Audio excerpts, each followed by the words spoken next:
ಅಂತೂ ಇಂತೂ ಸಿಂಗಲ್ ಸಿಂಹನ ಬೋನಿಗೆ ತೊಗೊಂಡೋಗಿ ಹಾಕಿದ್ದಾರೆ. ಸೊ ಆ ಒಂದು ಸಿಂಗಲ್ ಸಿಂಹ ಇವಾಗ ಕೆರಳಿದ ಸಿಂಹ ಆಗುತ್ತೆ. ಆ್ಯಂಡ್ ಆ ಕೆರಳಿದ ಸಿಂಹಕ್ಕೆ ಇವಾಗ ಮುಖಕ್ಕೆ ಮಸಿ ಬಳಿದಿದ್ದಾರೆ. ಆ ಒಂದು ಮಸಿ ಬಡಿಸಿಕೊಂಡಂಥ ಕೆರಳಿದ ಸಿಂಹ ಇನ್ಯಾವ ಒಂದು ರೂಪಕ್ಕೆ ತಾಳುತ್ತೋ ನಾನಂತೂ ಕಾಣೆ. ಅದನ್ನು ನೋಡೋಕ್ಕೆ ನಾನಂತೂ ಸಿಕ್ಕಾಪಟ್ಟೆ ಎಕ್ಸೈಟ್ ಆಗಿದ್ದೀನಿ. ಯಾರ ಬಗ್ಗೆ ಮಾತಾಡ್ತಾ ಇದ್ದೀನಿ ಅಂತೇಳಿ ನಮ್ಮ ಲಾಯರ್ ಜಗಣ ಅವ್ರ ಬಗ್ಗೆ. ಖಂಡಿತವಾಗ್ಲೂ ಅವ್ರ ಬಗ್ಗೆ ಮಾತಾಡೇ ಆಡ್ತೀನಿ. ಯಾಕಂತಂದರೆ he is the TRP material for colours Kannada and he will be top 5 110%. So ಪಕ್ಕ ಟಾಪ್ 5 ಇದ್ದೇ ಇರ್ತಾರೆ. ಆ್ಯಂಡ್ ಅವ್ರ ಬಗ್ಗೆನೇ ಮಾತಾಡಬೇಕಾಗತ್ತೆ. ಯಾಕಂತಂದರೆ he is the TRP material. Again ಅದೇ ಹೇಳ್ತಾ ಇದ್ದೀನಿ ನಾನು. ಸೊ ಜಗಣ ಇಲ್ಲ ಅಂತಂದರೆ ಅರ್ಧ ಮನೆ ಸೈಲೆಂಟ್ ಆಗುತ್ತೆ ಖಂಡಿತವಾಗ್ಲೂ. ಸೊ ಅದ್ರ ಬಗ್ಗೆ ಮಾತಾಡ್ತೀನಿ. ಸೊ ನಿನ್ನೆ ಒಂದು ಎಪಿಸೋಡ್ ಬಗ್ಗೆ ಚಿಕ್ಕದಾಗಿ ಒಂದು ರಿವ್ಯೂ ಮಾಡೋಣ. ಓಕೆ. ಸೊ ಆ್ಯಂಡ್ ನಿನ್ನೆ ಒಂದು ಎಪಿಸೋಡ್ ಸ್ಟಾರ್ಟ್ ಆಗಿದ್ದು ಯಮುನಾ ಆ್ಯಂಡ್ ತ್ರಿವಿಕ್ರಮ್ ಡಿಸ್ಕಷನ್ ಬಗ್ಗೆ ಅಂದರೆ ಸ್ಯಾಟರ್ಡೆ ಎಪಿಸೋಡಲ್ಲಿ ಏನು ಆಯ್ತಲ್ಲ. ಸೊ ಜಗಣ ವಿರುದ್ಧ ಏನು ಇವರೆಲ್ಲ ಕಂಪ್ಲೇಂಟ್ಗಳು ಹೇಳಿದ್ರು. ಸೊ ಅದನ್ನು ಎಕ್ಸ್ಪ್ಲೇನ್ ಮಾಡಿದ್ದು ಚೆನ್ನಾಗಿತ್ತು, ನೀವು ಹೇಳಿದ್ದು ಚೆನ್ನಾಗಿತ್ತು ಅಂತ ಅಲ್ಲಿ ಇವರು ಯಾರು ನಮ್ಮ ಯಮುನಾ ಅವರು ತ್ರಿವಿಕ್ರಮ್ ಅವ್ರಿಗೆ ಹೇಳ್ತಾಯಿದ್ರು. ಸೊ ನಾನೇನು ಹೇಳಬೇಕಾಗಿತ್ತು, ಸೊ ಇದು ನನ್ನ ಮನೆಗೆ ಈ ಥರ ಹಾನಿ ಆಗ್ತಾ ಇದೆ ಅಂತಂದಾಗ ನಾನು ಅದನ್ನು ತಿಳಿಸಲೇಬೇಕಾಗುತ್ತೆ. ಸೊ ಅದನ್ನು ತಿಳಿಸಿದ್ದೀನಿ ಅಂತ ತ್ರಿವಿಕ್ರಮ್ ಹೇಳ್ತಾಯಿದ್ರು. ಜೊತೆಗೆ ಅಲ್ಲಿ ಕೆಲವರು ಸ್ವರ್ಗ ನಿವಾಸಿಗಳು ಕೂಡ ಬಂದು ಸೇರಿಕೊಂಡ್ರು. ಅಷ್ಟೊತ್ತಿಗೆ ಅಲ್ಲಿ ಹಂಸ ಅವ್ರು ಅಳ್ತಾ ಇದ್ರು. ಆಮೇಲೆ ಜಗಣ ಕೂಡ ಅಲ್ಲಿದ್ದರು. ಹಂಸ ಅಳೋ ಟೈಮಲ್ಲಿ ಅಂದರೆ ಹಂಸ ಅವರಿಗೆ ಒಂದು ಬೇಜಾರಂಥ ಸಿಚುವೇಶನನ್ನು ಈ ರೀತಿಯಲ್ಲಿ ತಂದು ಹಾಕಿದೆಯಲ್ಲ, ನಾನಿದು ಇಷ್ಟೊಂದು ನಿರೀಕ್ಷೆ ಮಾಡಿರಲಿಲ್ಲ. ಆ್ಯಂಡ್ ಅವರಿಗೆ ಸುದೀಪ್ ಸರ್ ಎಲ್ಲ ಹೇಳಿದ್ದಾದಮೇಲೂ ಕೂಡ ಬೈ ಚಾನ್ಸ್ ಕ್ಯಾಪ್ಟನ್ ಆದೆ ಅಂತ ಅವ್ರಿಗೂ ಕೂಡ ಅನಿಸಿದೆ. ಸೊ ಆ್ಯಂಡ್ ಇಲ್ಲೇನು ಬೇಕು ಅಂತ ಒಂದು ರೀತಿಯಲ್ಲಿ ಪ್ಲ್ಯಾನ್ ಮಾಡಿ ಕ್ಯಾಪ್ಟನ್ ಮಾಡಿದ್ರು ನನಗೆ ಅನ್ನೋ ರೀತಿಯಲ್ಲಿ ಆಯಿತು ಅವ್ರಿಗೆ. ಆ್ಯಂಡ್ ಕೆಲವು ಕಡೆಗೆಲ್ಲ ಮಾತು ಕೊಟ್ಟಿದ್ದಾರೆ. ನರಕದಲ್ಲಿರೋರಿಗೆ ನಾನು ಎಲ್ಲರೂ ಸ್ವರ್ಗ ಕರ್ಕೊಂಡ್ಬರ್ತೀನಿ ಅನ್ನೋ ಮಾತು ಕೊಟ್ಟಿದ್ದಾರೆ. ಆ್ಯಂಡ್ ಇಲ್ಲಿರೋರಿಗೂ ಕೂಡ ಅದನ್ನೇ ನ್ಯಾಯ ಒದಗಿಸ್ಬೇಕು. ಸೊ ಒಂದು ರೀತಿಯಲ್ಲಿ ಸಿಚುವೇಶನ್ ಹೆಂಗಾಗಿದೆ ಅಂತಂದರೆ ಇವಾಗ ಒಂಥರ ಹರಕೆ ಕುರಿ ಅನ್ನೋ ರೀತಿಯವ್ರು ಆಗಿದ್ದಾರೆ. ಸೊ ಇವಾಗ ಕತ್ರಿಲಿ ಸಿಗಾಕೊಂಡ್ರು ಅಡಿಕೆ ಥರ ಆಗ್ಬಿಟ್ಟಿದ್ದಾರೆ. ಯಾವ ಕಡೆ ಇದು ಮಾಡಿದ್ರೂ ಅವರು ಡ್ಯಾಮೇಜ್ ಆಗೋದು ಪಕ್ಕ ಅನ್ನೋ ರೀತಿಯಲ್ಲಿ ಆಗಿದೆ. ಅಷ್ಟೊತ್ತಿಗೆ ನಮ್ಮ ಜಗಣ ಹೇಳ್ತಾನೆ, ಯಾಕೆ ಕಳ್ತಾ ಇದ್ರೆ ಅಳ್ಬೇಡಿ, ನಾನೇನು ಕಾಟ ಕೊಡಲ್ಲ ಅಂತ ಹೇಳಿದ್ರು. ಸೊ ಇಷ್ಟೊತ್ತಿಗೆ ಡಿಸ್ಕಷನ್ ಎಲ್ಲ ನಡೆಯೋ ಟೈಮಲ್ಲಿ ಇಲ್ಲಿ ನರಕದಲ್ಲೂ ಕೂಡ ಒಂದು ಡಿಸ್ಕಷನ್ ನಡೆಯುತ್ತೆ. ಅದೇನೋ ಅಂತಂದರೆ ಏನೋ ಮಾತಾಡ್ತಿದ್ದಾರೆ ಅಲ್ಲಿ ಹಾಗೆ ಹೇಗೆ ಅಂತಂದಾಗ ಅಲ್ಲಿ ಸುರೇಶ್ ಕೂಡ ಒಂದು ಮಾತು ಹೇಳ್ತಾರೆ. ಮಾತಂತೂ ಕೊಟ್ಟಿದ್ದಾರೆ, ಮಾತನ್ನೆಲ್ಲ ಅವರು ಬಿಡೋಕ್ಕಾಗಲ್ಲ, ಅದು ಮಾತು ನಡೆಸ್ಕೊಡ್ಲೇಬೇಕು ಅಂತ ಅವರು ಅಲ್ಲಿ ಫುಲ್ ರೈಸ್ ಆಗಿದ್ದಾರೆ. ಅಷ್ಟೊತ್ತಿಗೆ ಇವರು ಯಾರು ಜಗಣ ಬಂದು ಅಲ್ಲಿ ಇವ್ರ ಹತ್ರ ಹೇಳ್ತಾರೆ, ಯಾರ ಹತ್ರ, ಸುರೇಶ್ ಹತ್ರ. ಸೊ ಎಲ್ಲ ಕ್ಯಾಪ್ಟನ್ ಎಲ್ಲ ಅವ್ರದ್ದೇ ಇರ್ಬೋದು, ಬಟ್ ಎಲ್ಲ ನಡೆಸೋದು ನಾನೇ, ಹೆಸರಿಗೆ ಕ್ಯಾಪ್ಟನ್ನು ಹಂಸ ಅವರು, ಬಟ್ ನಡೆಯೋದೆಲ್ಲ ನಂದೇ ಅನ್ನೋ ರೀತಿಯಲ್ಲಿ ಹೇಳ್ಕೊತಾರೆ. ಜೊತೆಗೆ ಹಂಸನ ಫುಲ್ ಪಟಾಯಿಸಿದ್ದೀನಿ ಮೀನ್ಸ್ ಕ್ಯಾಪ್ಟನ್ಸಿ ಇದರಲ್ಲಿ ಅವ್ರನ್ನ ಫುಲ್ ಅಂದರೆ ಮೈಂಡ್ ವಾಶ್ ಮಾಡಿದ್ದೀನಿ ಅನ್ನೋ ರೀತಿ, ಬ್ರೈನ್ ವಾಶ್ ಮಾಡಿದ್ದೀನಿ ಅನ್ನೋ ರೀತಿಯಲ್ಲಿ ಹೇಳ್ತಿದ್ರು. ಅವ್ರು ಏನೇ ಮಾಡಿದ್ರು ಕೂಡ ನಂದೇ ಅನ್ನೋ ರೀತಿಯಲ್ಲಿ ಆಗ್ತಿದೆ. ಆ್ಯಂಡ್ ಇವ್ರಿಗೆ ಇನ್ನೊಂದು ಏನೋ ಒಂದು ಅಡ್ವೈಸ್ ಮಾಡಿದ್ರಪ್ಪ ಸುರೇಶ್ಗೆ. ಕೆಲವು ಟೈಮಲ್ಲಿ ಈ ಏನಂತಾರೆ ಅದಕ್ಕೆ ಸೈಲೆಂಟ್ ಆಗಿರೋವಂಥದ್ದು, ಮೌನವಾಗಿರೋವಂಥದ್ದು ಅದು ಒಂದು ರೀತಿ ವರ್ಕ್ ಆಗುತ್ತಂತೆ. ಈ ಮನುಷ್ಯನೇ ಕೆಲವು ಟೈಮಲ್ಲಿ ಸೈಲೆಂಟ್ ಆಗಿರಲ್ಲ. ಇನ್ನು ಸುರೇಶ್ಗೆ ಕೆಲವು ಟೈಮಲ್ಲಿ ಸುಮ್ಮನೆ ಇರು ನೀನು, ನಾನೆಲ್ಲ ನೋಡ್ಕೊತೀನಿ, ಇನ್ನೇನು ತಲೆ ಕೆಡಿಸ್ಕೊಂಬಿಡ, ಇಲ್ಲಿ ಬರೋವರೆಗೂ ಸುಮ್ಮನೆ ಇರು ಅಂತ ಹೇಳಿದ್ರು. ಅಂದರೆ ಸ್ವರ್ಗಕ್ಕೆ ಬರೋವರೆಗೂ ಸುಮ್ಮನೆ ಇರು, ಅದಾದಮೇಲೆ ನಾನು ನೋಡ್ಕೊತೀನಿ ಅಂತ ಅನ್ನೋ ರೀತಿಯಲ್ಲಿ ಹೇಳಿದ್ರು. ಸೊ ಇದೆಲ್ಲ ಆಗಿದ್ದಾದಮೇಲೆ ಹಂಸ ಅವರು ಇವರಿಗೆ ಒಂದು ಬ್ರೀಫಿಂಗ್ ಮಾಡ್ತಾರೆ. ಅಂದರೆ ಯಾರಿಗೆ, ಸ್ವರ್ಗ ನಿವಾಸಿಗಳಿಗೆ. ಅಂದರೆ ಇಲ್ಲಿ ಕ್ಯಾಪ್ಟನ್ ಆದಮೇಲೆ ಅವ್ರ ರೂಲ್ಗಳು ಏನಿದೆ, ಸೊ ರೋಲ್ಸ್ ಆ್ಯಂಡ್ ರೆಸ್ಪಾನ್ಸಿಬಿಲಿಟೀಸು ಇದು ಹೇಳ್ತಾರೆ. ಆಮೇಲೆ ರೂಲ್ಸ್ ಬ್ರೇಕ್ ಮಾಡಿದ್ರೆ ಏನು ಅಂತ ಹೇಳ್ತಾರೆ. ಸೊ ಅವಾಗ ಜಗಣ ಯಾರು ರೂಲ್ಸ್ ಬ್ರೇಕ್ ಮಾಡ್ತಾರೆ ಅವ್ರ ಮನೆ ಎಲ್ಲ ಫುಲ್ ಗುಡಿಸ್ಬೇಕು ಅಂತ, ಅದೆಲ್ಲ ನರಕಕ್ಕೆ ಕಳಿಸ್ತೀನಿ ಅಂತ ಹೇಳಿದ್ರು. ಅದೊಂದು ಸ್ಟ್ರಾಂಗ್ ಡಿಸಿಷನ್ ಇಷ್ಟ ಆಯಿತು. ಓಕೆ, ಕ್ಯಾಪ್ಟನ್ಸಿ ಹೆಂಗೋ ಒಂದು ಫಿಕ್ಸಿಂಗಲ್ಲೋ ಏನೋ ಒಂದು ಸ್ಟ್ರಾಟಜಿ ಮಾಡ್ಕೊಂಡು ಆಗಿರ್ಬೋದು, ಬಟ್ ಅದಾದಮೇಲೆ ಯಾವ ರೀತಿಯಿಂದ ಅದನ್ನು ಫಾಲೋ ಮಾಡ್ತಾರೆ, ಕ್ಯಾಪ್ಟನ್ಸಿ ಅನ್ನೋ ಒಂದು ಸ್ಥಾನಕ್ಕೆ ನ್ಯಾಯ ಕೊಡ್ತಾರೆ ಅನ್ನೋದು ಅದು ಇಂಪಾರ್ಟೆಂಟು. ಮೇ ಬಿ ಅವರಿಗೆ ಅದು ಆಗುತ್ತೆ. ಯಾಕಂತಂದರೆ ಸುದೀಪ್ ಸರ್ ಕ್ಲಾಸ್ ತೊಗೊಂಡಿದ್ದಾರೆ. ಆ್ಯಂಡ್ ಇನ್ಕ್ಲೂಡಿಂಗ್ ಇಲ್ಲಿ ಹೊರಗಡೆ ಕೂಡ ಮನೆ ಒಳಗಡೆಗೆ ಅಷ್ಟೊಂದು ಡಿಫ್ರೆನ್ಸಸ್ ಇದೆ. ಸೊ ಅದನ್ನೆಲ್ಲ ಪಕ್ಕ ಅವರು ಮೇ ಬಿ ಮಾಡಲೇಬೇಕು, ಬೇರೆ ಆಪ್ಷನ್ ಇಲ್ಲ ಅವರಿಗೆ. ಸೊ ಅದನ್ನ ಮಾಡಿಲ್ಲ ಅಂತಂದರೆ ತುಂಬ ಕಷ್ಟ ಆಗುತ್ತೆ. ಸೊ ಅದನ್ನು ಕೂಡ ಮಾಡ್ತಾರೆ. ಜೊತೆಗೆ ಹಂಸ ಎಂಟರ್ ಟು ಇದು ಕ್ಯಾಪ್ಟನ್ ರೂಮ್, ಅಂದರೆ ಕ್ಯಾಪ್ಟನ್ ರೂಮ್ಗೆ ಅವ್ರು ಎಂಟರ್ ಆಗ್ತಾರೆ. ಬಟ್ ಕ್ಯಾಪ್ಟನ್ ರೂಮ್ಗೆ ಎಂಟರ್ ಆಗಿದ್ದಾದಮೇಲೆ ಒಂದು ಅವರು ಕನ್ಫ್ಯೂಸ್ ಮಾಡ್ಕೊತಾರೆ. ಅಂದರೆ ಈ ರೀತಿ ಏನೇನು ನಡೀತಾ ಇದೆ, ಸೊ ನಾನು ಅವ್ರಿಗೂ ಕೂಡ ಮಾತು ಕೊಟ್ಟಿದ್ದೀನಿ, ಇವ್ರಿಗೂ ಕೂಡ ಮೋಸ ಆಗದೆ ರೀತಿ ನೋಡ್ಕೊಬೇಕು. ಸೊ ಇದೆಲ್ಲ ನನ್ನ ಕಡೆ ತಪ್ಪಾಗಿದೆ, ಬಟ್ ಆ ತಪ್ಪುಗಳು ಯಾವಾಗ ನಾನು ಸರಿ ಮಾಡ್ಕೊಂಡಿದ್ದೀನಿ ಅಂತ ನನಗನ್ಸುತ್ತೋ, ಸೊ ಆವಾಗ ನಾನು ಈ ಕ್ಯಾಪ್ಟನ್ ಫೆಸಿಲಿಟೀಸ್ ಏನಿದೆ ಅದನ್ನು ಯೂಸ್ ಮಾಡ್ತೀನಿ ಅಂತ ಹೇಳಿ, ಸೊ ಅಲ್ಲಿಗೆ ಆ ಒಂದು ಇದನ್ನು ಮುಗಿಸ್ತಾರೆ. ಸೊ ಇದಾದಮೇಲೆ ಬಂದಂಥದ್ದು ನಮ್ಮ ಕಿಚ್ಚ ಸುದೀಪ್ ಅವರ ಎಂಟ್ರಿ. ಒಂದು ವಿಶೇಷ ಐತೆ ಅಂದರೆ ಕಾಲಲ್ಲಿ ಚಪ್ಪಲಿ ಅಥವಾ ಶೂ ಇಲ್ದೇ ಬಂದಿದ್ದಂಥದ್ದು. ನವರಾತ್ರಿ ಮೇ ಬಿ ಅವರು ಪಾಲಿಸ್ತಿರ್ಬೋದು. ಸೊ ಅದು ಒಂದು ನೋಡಿ ಖುಷಿ ಆಯಿತು. ಓಕೆ, ಸೊ ಇದಾದಮೇಲೆ ಬಂದಂಥದ್ದು ಸುದೀಪ್ ಸರ್ ಬಂದಮೇಲೆ ಫಸ್ಟ್ ಇದು ಮಾಡಿದ್ದೇನೆ ಹಂಸ ಅವ್ರಿಗೇನೆ. ಸೊ ಹಂಸಾರಿ ಕೇಳಿದ ತಕ್ಷಣ ಪಾಪ ಅವ್ರು ಅಳಕ್ಕೆ ಸ್ಟಾರ್ಟ್ ಮಾಡಿಬಿಟ್ರು. ಅಂದರೆ ಎಲ್ಲರೂ ಒಂದೇ ಕಡೆಯಿಂದ ಇಲ್ಲಿ ಗೇರ್ ಹಾಕೊಂಡ್ಬಿಟ್ಟಿದ್ದಾರೆ. ಅಂದರೆ ಈ ಕಡೆಗೆ ಸುರೇಶು ನಾನು ಬಿಡಲ್ಲ, ನಾವು ಬಿಡಬಾರ್ದು. ಸೊ ನಾವು ಅವರಿಗೆ ಕ್ಯಾಪ್ಟನ್ ಮಾಡಿರೋದು, ನಾವು ಪ್ಲ್ಯಾನಿಂಗ್ ಮಾಡ್ಕೊಂಡೇ ಮಾಡಿರೋದಲ್ಲಿ. ಸೊ ಇವ್ರಿಗೆ ಬೇಕು ಅಂತ ಕೆಲವರೆಲ್ಲನೂ ಬೇಗ ಔಟ್ ಆಗಿಬಿಟ್ರು ಆ ಟಾಸ್ಕಲ್ಲಿ. ಆ್ಯಂಡ್ ಕೊನೆಗೆ ನಿಂತಂಥದ್ದು ಧನರಾಜ್, ಇವರು ಯಾರು ರಂಜಿತ್. ಏನಕ್ಕೆ ರಂಜಿತ್ ಅಂತಂದರೆ ಇವರಾದರೆ ಹಂಸ ಅವರಿಗಾದರೆ ಬೇಗ ನಾವು ಹೊಲ್ಸ್ಕೊಬೋದು, ಸೊ ನಾವು ಹೇಳಿದ್ದು ಕೇಳ್ತಾರೆ, ಮ್ಯಾನ್ಪ್ಯುಲೇಟ್ ಮಾಡ್ಬೋದು ಅನ್ನೋದು ಇಟ್ಕೊಂಡು ವೀಕ್ ಕ್ಯಾಂಡಿಡೇಟು ಅನ್ನೋದು ಇಟ್ಕೊಂಡು ಅವ್ರು ಕ್ಯಾಪ್ಟನ್ ಅವ್ರಿಗೇ ಬೇಕು ಅಂತ ಮಾಡಿದ್ದು. ಅದ್ರ ಬದಲು ಉಗ್ರ ಮಂಜು ಅವರೇ ಇವ್ರು ಯಾರು ಆಗಿದ್ದಿದ್ರೆ ಪಕ್ಕ ಅವ್ರು ಸ್ಟ್ಯಾಂಡ್ ತೊಗೊಳ್ತಿದ್ರು. ನರಕದಲ್ಲಿರೋರಿಗೂ ಕೂಡ ಒಂದೇ ನ್ಯಾಯ ಕೊಡೋರು, ಇಲ್ಲಿ ಕೊಡೋರಿಗೂ ಒಂದೇ ನ್ಯಾಯ ಕೊಡೋರು ಸ್ವರ್ಗದಲ್ಲಿರೋರಿಗೆ. ಬಟ್ ಹಂಸನ ಮ್ಯಾನ್ಪ್ಯುಲೇಟ್ ಮಾಡಬೇಕು ಅನ್ನೋ ಒಂದು ಕಾರಣಕ್ಕೋಸ್ಕರನೇ ಅವ್ರು ಪ್ಲ್ಯಾನ್ ಮಾಡಿ ಫಿಕ್ಸಿಂಗ್ ಮಾಡಿಕೊಂಡು ಸೊ ಕ್ಯಾಪ್ಟನ್ ಟಾಸ್ಕಲ್ಲಿ ರಂಜಿತ್ ವಿನ್ ಆಗಿದ್ದು. ಸೊ ಅದಕ್ಕೋಸ್ಕರ ಅವ್ರು ಕೇಳ್ತಿದ್ದಾರೆ, ಅವ್ರ ನ್ಯಾಯ ಅವ್ರು ಕೇಳ್ತಿದ್ದಾರೆ. ಮುಂಚೆ ಏನು ಒಪ್ಕೊಂಡಿದ್ರು ಇವರು ಹಂಸ ಅವರು ಎಲ್ಲರೂ ನಾನು ಸ್ವರ್ಗಕ್ಕೆ ಕರ್ಕೊಂಡ್ಬರ್ತೀನಿ ಅಂತ, ಸೊ ಅದನ್ನು ಕೇಳ್ತಿದ್ದಾರೆ, ಬಿಡೋಕ್ಕೆ ರೆಡಿ ಇಲ್ಲ ಅವರು. ಸೊ ಈ ಒಂದು ಇಕ್ಕಟ್ಟಿನಲ್ಲಿ ಸಿಗಾಕೊಂಡಿರೋದ್ರಿಂದ ಅವರಿಗೆ ಸುದೀಪ್ ಸರ್ ಮುಂದೆ ಕೇಳಿದಾಗ ಕ್ಯಾಪ್ಟನ್ ಹಂಸ ಅವರೇ ಅಂತಂದಾಗ ಪಾಪ ಅವರಿಗೆ ಅಳು ಬಂತು. ಬಟ್ ಅಲ್ಲಿ ಸುದೀಪ್ ಸರ್ ಕೂಡ ಕೆಲವೊಂದು ಸಮಾಧಾನಕರ ಮಾತು ಹೇಳಿದ್ರು. ಬಟ್ ಕ್ಯಾಪ್ಟನ್ಸಿ ಅನ್ನೋ ಒಂದು ಏನು ಜವಾಬ್ದಾರಿ ಇದೆ ಅದನ್ನು ನೀವು ನಿಭಾಯಿಸಲೇಬೇಕು ಅಂತ ಹೇಳಿದ್ರು. ಸೊ ಅಷ್ಟೊತ್ತಿಗೆ ಅದು ಕ್ಲಿಯರ್ ಆಯಿತು. ಆ್ಯಂಡ್ ಹಂಸ ಅವರು ಕೂಡ ಅದು ಒಪ್ಕೊಂಡ್ರು, ನಾನು ತೋರಿಸ್ತೀನಿ ಏನು ಅಂತ. ಸೊ ಅದನ್ನು ಮೇ ಬಿ ಅವರು ಈ ವಾರದಲ್ಲಿ ನೋಡ್ಬೋದು. ಜೊತೆಗೆ ಒಂದು ಜಲ ಕೂಡ ಸಿಕ್ತು ಅದೇ ಒಂದು ಎಪಿಸೋಡಲ್ಲೇ, ಅದ್ರ ಬಗ್ಗೆ ಮಾತಾಡ್ತೀನಿ. ಆ್ಯಂಡ್ ನೆಕ್ಸ್ಟ್ ಬಂದಂಥದ್ದು ಧನರಾಜ್ ಅವರ ಒಂದು ಇದು ಶೋ ಅಂತ ಹೇಳ್ಬೋದು. ಯಾಕಂದರೆ ತುಂಬ ಚೆನ್ನಾಗಿ ಮಾಡಿದ್ರು, 15 ನಿಮಿಷ ಅಂತ ಅನಿಸುತ್ತೆ. ಅದರಲ್ಲಿ ಒಬ್ಬೊಬ್ಬ ಕಂಟೆಸ್ಟೆಂಟ್ನ ಒಂದು ಪ್ರಾಣಿಗೆ ಹೋಲಿಸ್ಬಿಟ್ಟು ಸೊ ಅದನ್ನು ಯಾವಕ್ಕೆ ಅಂತ ಒಂದು ಹೇಳಬೇಕು, ಎಕ್ಸ್ಪ್ಲೇನ್ ಮಾಡಬೇಕು. ತುಂಬ ಚೆನ್ನಾಗಿ ಮಾಡೋದು ಎಲ್ರದ್ದು. ಅದರಲ್ಲಿ ನಂಗೆ ತುಂಬ ಇಂಟ್ರೆಸ್ಟ್ ಅನಿಸಿದ್ದು ಯಮುನಾ ಹಾವು ಅಂತ ಅವ್ರ ಬಗ್ಗೆ ಹೇಳಿದ್ದು, ಬುಸ್ಗುಡೋ ಅಂತ ಹಾವು, ಅದು ಹೆಂಗೆ ಚೇಂಜ್ ಆಗುತ್ತೆ ಯಾವ್ಯಾವ ಟೈಮಲ್ಲಿ ಅಂತ. ಆ್ಯಂಡ್ ಜಗಣ ಉಸಿರುವಳ್ಳಿ, ಸೊ ಇದೊಂದು ತುಂಬ ಚೆನ್ನಾಗಿತ್ತು. ಸೊ ಇದಾದಮೇಲೆ ನಮ್ಮ ಜಗಣ ಫುಲ್ ಜಗಣ ಒಂದು ಶೋ ಅದು ಕೂಡ ಚೆನ್ನಾಗಿತ್ತು. ಅಂದರೆ ಯಾವುದದು ಪೋಸ್ಟರ್ ಎಲ್ಲ ರಿಲೀಸ್ ಮಾಡಿದ್ರು.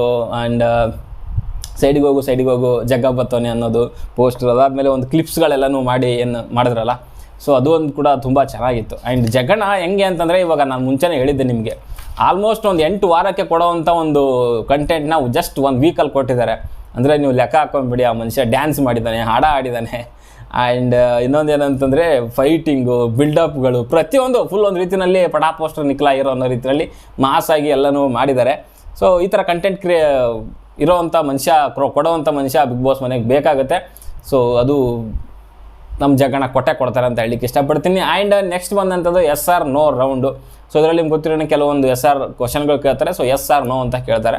ಸೊ ಅದಕ್ಕೆ ಕಂಟೆಸ್ಟೆಂಟ್ಗಳು ಅದರಲ್ಲಿ ಕೆಲವೊಂದು ಅವರ ಒಂದು ಅನಿಸಿಕೆಗಳು ಹಂಚ್ಕೊತಾರೆ, ಅದು ಕೂಡ ನಡೀತು. ಅದರಲ್ಲಿ ನನಗೆ ಇಂಟ್ರೆಸ್ಟಿಂಗ್ ಅನಿಸಿದ್ದು ಅಥವಾ ಒಂದು ಹೈಲೈಟ್ ಆಗಿರೋವಂಥದ್ದು ಏನಂತಂದರೆ, ಜಾಸ್ತಿ ಮಾತಾಡಿರೋವಂಥದ್ದು ಒಂದು ಬಿಗ್ ಬಾಸ್ ಮನೆ ಒಳಗಡೆ ಒಂದು ಲವ್ ಸ್ಟೋರಿ ಸ್ಟಾರ್ಟ್ ಆಗಿದೆ ಅಂತ ಕೇಳಿದಾಗ ಅಲ್ಲಿ ಐಶ್ವರ್ಯ ಅವರು ಎಲ್ಲಿ ನಂದು ಧರ್ಮದ ಬಗ್ಗೆ ಮಾತಾಡ್ತಿದ್ದಾರೆ ಅಂತ ಅವರೇ ಬಿಟ್ಕೊಟ್ರು. ಸೊ ಇದು ಎಲ್ಲ ಸೀಸನಲ್ಲಿ ಹಂಗೆ ನಡೆಯುತ್ತೆ. ಸೊ ಅವ್ರಿಗೂ ಗೊತ್ತಿರುತ್ತೆ, ಬಟ್ ಬಾಯಿ ಬಿಡಿಸ್ಬೇಕು ಅಷ್ಟೇ. ಸೊ ಅಲ್ಲಿ ನಡೆಯುತ್ತೆ. ಬಟ್ ಅವರು ಸುದೀಪ್ ಸರ್ ಹೇಳಿದಂತ ನಾನು ಯಾರ ಹೆಸರು ಹೇಳೇ ಇಲ್ವೇ, ಕುಂಬಳಕ್ಕೆ ಕಳ್ಳದು ನೀವು ಯಾಕೆ ಹೆಗಲು ಬಿಟ್ಕೊಂಡು ನೋಡ್ತಿದ್ದೀರಾ ಅಂತಂದಾಗ, ಸೊ ಇಲ್ಲ ಸರ್ ಅಂದರೆ ಆ ಥರ ಯಾವುದು ಕಾಣಿಸಿಲ್ಲ ಅಂತಂದ್ರೆ. ಬಟ್ ಅದು ಫೈನಲಿ ಅಲ್ಲಿ ಆಗಿದೆಯಲ್ಲ, ಎಲ್ಲರೂ ನೋಡಿರೋವಂಥದ್ದೇನೆ. ಸೊ ಮೇ ಬಿ ಎಲ್ಲರೂ ಶುರು ಹಚ್ಕೊತಾರೆ ಅಂತ ನನಗನ್ಸುತ್ತೆ ಸುದೀಪ್ ಸರ್ ಅಥವಾ ಬಿಗ್ ಬಾಸ್ ಕಡೆಯಿಂದ. ನೋಡುವ ಏನಾಗುತ್ತೆ ಅಂತ. ಇನ್ನು ಯಾವುದೋ ಒಂದು ನೆಕ್ಸ್ಟ್ ಟಾಸ್ಕಲ್ಲಿ ಏನಾದರೂ ಜೋಡಿ ಆ ಥರದ್ದು ಏನಾದ್ರು ಮಾಡಿದ್ರೆ, ಅವರಿಬ್ಬರು ಜೋಡಿ ಆದರೆ ಫಿಕ್ಸ್ ಆಗಿಬಿಡುತ್ತಲ್ಲ ಲವ್ ಸ್ಟೋರಿ. ಇವೆಲ್ಲ ಹೊರಗಡೆ ಬಂದಾದ್ಮೇಲೆ ಏನು ನಡೆಯಲ್ಲ, ಜಸ್ಟ್ ಬಿಗ್ ಬಾಸ್ ಮನೆ ಒಳಗಡೆಗೆ ಅಷ್ಟೇ. ಸೊ ಇದರ ನೆಕ್ಸ್ಟ್ ಆಗಿದ್ದಂಥದ್ದು ಸೂಪರ್ ಹಿಟ್ ಆ್ಯಂಡ್ ಫ್ಲಾಪ್ ಅನ್ನೋ ಬ್ಯಾಡ್ಜ್ ಕೊಡೋವಂಥದ್ದು. ಸೊ ಅದರಲ್ಲಿ ಜಾಸ್ತಿ ಫ್ಲಾಪ್ ಬಂದಿದ್ದಂಥದ್ದು ಜಗ್ಗುಗೆ 5, ಸುರೇಶ್ಗೆ 4, ಆ್ಯಂಡ್ ಹಿಟ್ ಬಂದಿರೋವಂಥದ್ದು ಇವ್ರಿಗೆ ರಂಜಿತ್ ಅವ್ರಿಗೆ 3 ಹಿಟ್ ಬಂದಿದೆ. ಆ್ಯಂಡ್ ಅದರಲ್ಲಿ ಕೆಲವೊಂದು ಎಕ್ಸ್ಪ್ಲನೇಷನ್ ಅವ್ರವ್ರು ಕೊಟ್ಟರು, ಸೊ ಅವ್ರವ್ರಿಗೆ ತಿಳಿದಿರೋ ರೀತಿಯಲ್ಲಿ. ಆ್ಯಂಡ್ ಇದರಲ್ಲಿ ಯಾರಿಗೂ ಸಿಗದೇ ಇರೋದೇನು ಅಂತಂದರೆ, ಐಶ್ವರ್ಯಗೆ ಏನೂ ಸಿಗಲಿಲ್ಲ, ಚೈತ್ರ ಅವ್ರಿಗೆ ಏನೂ ಸಿಗಲಿಲ್ಲ, ಆ್ಯಂಡ್ ಮೋಕ್ಷಿತ ಅವ್ರಿಗೂ ಏನೂ ಸಿಗಲಿಲ್ಲ, 3 ಜನಕ್ಕೂ.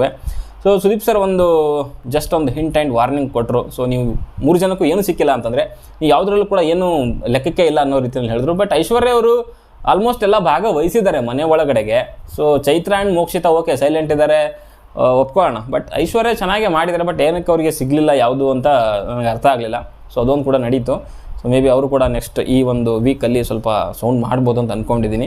ಜೊತೆಗೆ ಇನ್ನು ಬಿಗ್ ಥಿಂಗ್ ನಡೀತಾ ಇಲ್ಲ, ಒಂದು ತುಂಬ ದೊಡ್ಡ ವಿಷಯ ನಡೀತೆ. ಅದೇನು ಅಂತಂದರೆ ಸ್ವ್ಯಾಪಿಂಗ್, ಅಂದರೆ ನರಕದಿಂದ ಸ್ವರ್ಗಕ್ಕೆ, ಸ್ವರ್ಗದಿಂದ ನರಕಕ್ಕೆ ಒಬ್ಬ ಕಂಟೆಸ್ಟೆಂಟ್ನ ಎಕ್ಸ್ಚೇಂಜ್ ಮಾಡಬೇಕು ಅಂತಂದಾಗ ಒಂದು ಶಾಕ್ ಆ್ಯಕ್ಚುಲಿ ಹೇಳಬೇಕು ಅಂತಂದರೆ. ಆ್ಯಂಡ್ ಅಲ್ಲಿ ಒಂದು ರೆಸ್ಪಾನ್ಸಿಬಿಲಿಟಿ ಕೂಡ ಅಲ್ಲಿ ಗೊತ್ತಾಯಿತು. ಅಂದರೆ ಈ ಹಂಸ ಅವ್ರಿಗೆ ಆ್ಯಂಡ್ ಸುಮಾರು ವರ್ಷಗಳ ಎಕ್ಸ್ಪೀರಿಯೆನ್ಸ್ ಇದೆ ಅವ್ರಿಗೆ, ಧಾರಾವಾಹಿನಲ್ಲಿ ಇಲ್ಲಿ ಮಾಡ್ಕೊಂಡು ಬಂದಿದ್ದಾರೆ. ಬಟ್ ಸಡನ್ನಾಗಿ ಹಂಗೆ ಸುದೀಪ್ ಸರ್ ಹೇಳಿಬಿಟ್ರಲ್ಲ, ಜಸ್ಟ್ ನೀವು ಒಂದು ಇದರಲ್ಲಿ ಚಾನ್ಸಲ್ಲಿ ನೀವು ಕ್ಯಾಪ್ಟನ್ ಆದ್ರಿ, ಹಿಂಗೆ ಫಿಕ್ಸಿಂಗ್ ಮಾಡ್ಕೊಂಡ್ರಿ, ಎಲ್ಲ ಮಾಡ್ಕೊಂಡು ಹಿಂಗೆಲ್ಲ ಆದಾಗ ಸೊ ಅವ್ರಿಗೆ ಅನಿಸ್ತು ಅವ್ನು ಎಂಥ ಟ್ರ್ಯಾಪಲ್ಲಿ ಸಿಗಾಕೊಂಡ್ಬಿಟ್ಟಿದ್ದೀನಿ ಅಂತ. ಸೊ ಅದಕ್ಕೋಸ್ಕರ ಎಲ್ಲೋ ಸ್ವಲ್ಪ ಡೌನ್ ಆಗಿದ್ರು ಅವರು.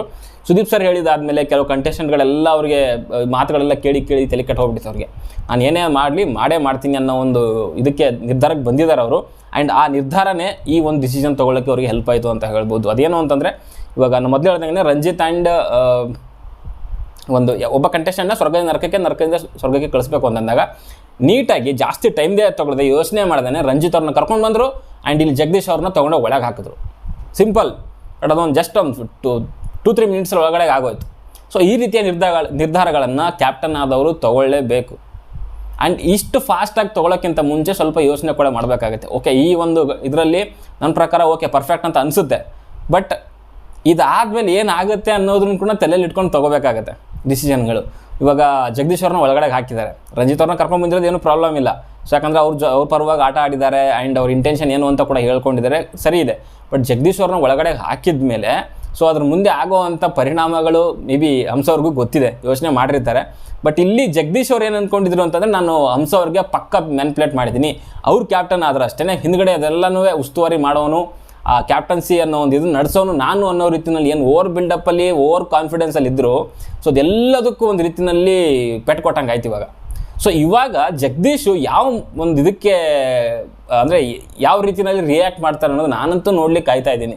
ಅದಕ್ಕೋಸ್ಕರ ಸ್ಟಾರ್ಟಿಂಗಲ್ಲಿ ಒಂದು ಡೈಲಾಗ್ ಹೇಳೋದು ಏನು ಗೊತ್ತಲ್ಲ, ಸಿಂಗಲ್ ಸಿಂಹನ ತೊಗೊಂಡೋಗಿ ಬೋನ್ಗೆ ಹಾಕಿದ್ದಾರೆ, ಆ ಬೋನ್ಗೆ ಹಾಕಿರೋ ಸಿಂಹ ಇವಾಗ ಕೆರಳಿದ ಸಿಂಹ ಆಗಿದೆ. ಆ ಕೆರಳಿದ ಸಿಂಹಗೆ ಮುಖಕ್ಕೆ ತೊಗೊಂಡೋಗಿ ಇವಾಗ ಮಸಿ ಕೂಡ ಬೆಳೆದಿದ್ದಾರೆ. ಮೀನ್ಸ್ ಫಸ್ಟ್ ಒಂದು ಪ್ರೋಮೋದಲ್ಲಿ ನೋಡಿದ್ರೆ ಬಿಗ್ ಬಾಸ್ ಮನೆಯಲ್ಲಿ ಯಾರು ಇರಲಿಕ್ಕೆ ಅನರ್ಹರು ಅನ್ನೋವಂಥ ಬಂದಾಗ ಅಲ್ಲಿ ಜಗದೀಶ್ ಅವ್ರನ್ನ ಚೂಸ್ ಮಾಡಿದ್ದಾರೆ. ಆ್ಯಂಡ್ ಆ ಒಂದು ಕ್ಯಾಂಡಿಡೇಟು ಯಾವ ಮಟ್ಟಕ್ಕೆ ರಿಯಾಕ್ಟ್ ಮಾಡುತ್ತೆ ಅನ್ನೋದು ನೋಡಲಿಕ್ಕೆ ನಾನಂತೂ ಕಾಯ್ತಾ ಇದ್ದೀನಿ. ಮೇ ಬಿ ಹಂಸ ಅವ್ರಿಗೆ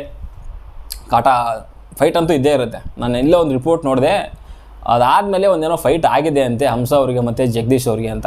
ಸೊ ಅದು ಯಾವ ರೀತಿಯಲ್ಲಿ ಜಗದೀಶ್ ಅವ್ರು ರಿಯಾಕ್ಟ್ ಮಾಡ್ತಾರೋ ನೋಡಬೇಕು. ಆ್ಯಂಡ್ ನರಕದಲ್ಲಿರೋಗಂತೂ ಇನ್ನೂ ನರಕ ಶುರು ಆಗುತ್ತೆ ಇವಾಗ. ಸೊ ಆ್ಯಂಡ್ ಸ್ವರ್ಗದಲ್ಲಿರೋರಿಗೆ ಒಂದು ಬೆಟರು ಅಂತಂದರೆ ಇಲ್ಲಿಂದ ತೊಗೊಂಡು ಹೋಗ್ತಿರೋವಂಥ ಹಣ್ಣುಗಳು ಅವು ಇವು ಯಾವುದು ಸ್ವಲ್ಪ ಇವಾಗ ಆಗೋದಿಲ್ಲ. ಸೊ ಅದು ಕೂಡ ಸೇಫು. ಆ್ಯಂಡ್ ರಂಜಿತ್ ಈ ಕಡೆ ಬಂದಿರೋದ್ರಿಂದ ಕೆಲವರಿಗೆ ಸ್ವಲ್ಪ ಇರ್ಸು ಮುರುಸು ಆಗ್ಬೋದು. First of all maybe Ugram Manju ಅವ್ರಿಗೆ ಆಗ್ಬೋದು ಅಂತ ಅನ್ಕೊತೀನಿ. ಯಾಕಂತಂದರೆ ಉಗ್ರಂ ಮಂಜು ಹೇಳಿರೋವಂಥದ್ದು ಆಲ್ಮೋಸ್ಟ್ ಎಲ್ಲರೂ ಕೂಡ ಒಂದು ರೀತಿಯಲ್ಲಿ ಕೇಳ್ತಾಯಿದ್ರು. ಕೇಳದೇ ಇರೋರು ಅಪೋಸ್ ಮಾಡದೇ ಇರೋರು ಅಂತಂದರೆ ಇಬ್ಬರೇ, ಒಂದು ಯಮುನಾ ಶ್ರೀನಿಧಿ ಅವರು ಆ್ಯಂಡ್ ಜಗದೀಶ್ ಅವರು. ಸೊ ಅವರಿಬ್ಬರು ಸ್ವಲ್ಪ ಅಪೋಸ್ ಮಾಡ್ತಿದ್ರು. ಬಟ್ ಅವರಿಬ್ಬರು ಇವಾಗ ಬಿಗ್ ಬಾಸ್ ಸ್ವರ್ಗದಲ್ಲಿ ಅಂತೂ ಇಲ್ಲ, ಒಬ್ಬರು ನರಕದಲ್ಲಿರೋದ್ರೆ ಇನ್ನೊಬ್ಬರು ಎಲಿಮಿನೇಟ್ ಆಗಿ ಹೋಗಿದ್ದಾರೆ. ಓಕೆ, ಸ್ವಲ್ಪ ಉಗ್ರಂ ಮಂಜು ಅವ್ರಿಗೆ ರಂಜಿತ್ ಬಂದಿರೋದ್ರಿಂದ ಸ್ವಲ್ಪ ಕಷ್ಟ ಆಗ್ಬೋದು, ಅಥವಾ ಇಲ್ಲಾಂದರೆ ಇರುಸು ಮುರುಸು ಆಗ್ಬೋದು ಅಂತ ನನಗನ್ಸುತ್ತೆ. ಆ್ಯಂಡ್ ಇದಾದಮೇಲೆ ನಡೆದಂಥದ್ದು ಎಲಿಮಿನೇಷನ್. ಸೊ ಅಲ್ಲಿ ನಿಮ್ಗೆ ಗೊತ್ತಿರೋ ಹಂಗೆ ಯಾರು ಯಮುನಾ ಶ್ರೀನಿಧಿ ಅವರು ಎಲಿಮಿನೇಟ್ ಆಗ್ತಾರೆ ಜಸ್ಟ್ 1 ವೀಕಲ್ಲಿ. ಬಟ್ ಹಂಸ ಅವ್ರು ಆಗ್ಬೋದಿತ್ತು, but maybe fan following ನೋಡಿಕೊಂಡು ಯಮುನಾ ಅವರು ಎಲಿಮಿನೇಟ್ ಆಗಿದ್ದಾರೆ. ಆ್ಯಂಡ್ ಅವರಿಗೆ ಒಂದು VT ಕೂಡ ಮಾಡಲಿಲ್ಲಪ್ಪ. ಅಟ್ಲೀಸ್ಟ್ ಒಂದು VT ಆದರೂ ಮಾಡ್ಬೋದಿತ್ತು. ಬಟ್ ಫಸ್ಟ್ ವೀಕ್ ಆಗಿರೋದ್ರಿಂದ ಮೇ ಬಿ ಗೊತ್ತಿಲ್ಲ, ಹಿಂಗೆ ಲಾಸ್ಟ್ ಸೀಸನಲ್ಲೂ ಕೂಡ ಮಾಡಿದ್ರು ಹಾಗೆ. ಫಸ್ಟ್ ಎಲಿಮಿನೇಟ್ ಆದಂಥ ಒಂದು ಕಂಟೆಸ್ಟೆಂಟ್ಗೆ VT ಏನು ರೆಡಿ ಮಾಡಿರಲಿಲ್ವಾ ಅಂತ ನೆನಪಿಲ್ಲ ನನಗೆ. ಬಟ್ ಇಲ್ಲಿ ಏನು VT ಕೊಡಲಿಲ್ಲ, ಏನು ಕೊಡಿ, ಜಸ್ಟ್ ಒಂದು 2 ಮಿನಿಟ್ಸಲ್ಲಿ ಅವ್ರನ್ನ ಮನೆ ಕಳಿಸ್ಬಿಟ್ರು, 1 ಲಕ್ಷ ಕೊಟ್ಬಿಟ್ಟು. ಆ್ಯಂಡ್ ಇವರು ಯಮುನಾ ಶ್ರೀನಿಧಿ ಅವರ ಪ್ರಕಾರ ಟಾಪ್ 3ನಲ್ಲಿ ಧರ್ಮ, ವಿಕ್ರಮ್ ಆ್ಯಂಡ್ ಶಿಶಿರ್ ಇರ್ತಾರಂತೆ. ಆ್ಯಂಡ್ ನೆಕ್ಸ್ಟ್ ವೀಕಲ್ಲಿ ಎಲಿಮಿನೇಟ್ ಆಗುವಂಥದ್ದು ಐಶ್ವರ್ಯ ಆ್ಯಂಡ್ ಮೋಕ್ಷಿತಾ ಅಂತೆ. ನನ್ನ ಪ್ರಕಾರ ಮೋಕ್ಷಿತಾ ಆ್ಯಂಡ್ ಐಶ್ವರ್ಯ ಇನ್ನೂ ಇರ್ತಾರೆ. ಓಕೆ, ಸೊ ನೋಡುವ ಏನಾಗುತ್ತೆ ಅಂತ. ಆ್ಯಂಡ್ ಸದ್ಯಕ್ಕೆ ನಿನ್ನೆ ಒಂದು ಎಪಿಸೋಡಲ್ಲಿ ಇದ್ದಂಥದ್ದು ಇಷ್ಟು. ಆ್ಯಂಡ್ ನಿನ್ನೆ ಎಪಿಸೋಡ್ ನೋಡಿ ನಿಮ್ಗೆ ಏನು ಅನಿಸ್ತು? ಆ್ಯಂಡ್ ಜಗದೀಶ್ ಆ್ಯಂಡ್ ರಂಜಿತ್ ಅವರು ಇಬ್ಬರು ಸ್ವ್ಯಾಪ್ ಆಗಿರೋದು ನಿಮ್ಗೆ ಏನು ಅನಿಸುತ್ತೆ? ಓಕೆ, ಆ್ಯಂಡ್ ಜಗದೀಶ್ ಅವರ ಮುಂದಿನ ನಡೆ ಯಾವ ರೀತಿಯಲ್ಲಿ ಇರುತ್ತೆ ಅಂತ ದಯವಿಟ್ಟು ಕಮೆಂಟ್ ಬಾಕ್ಸಲ್ಲಿ ತಿಳಿಸಿ.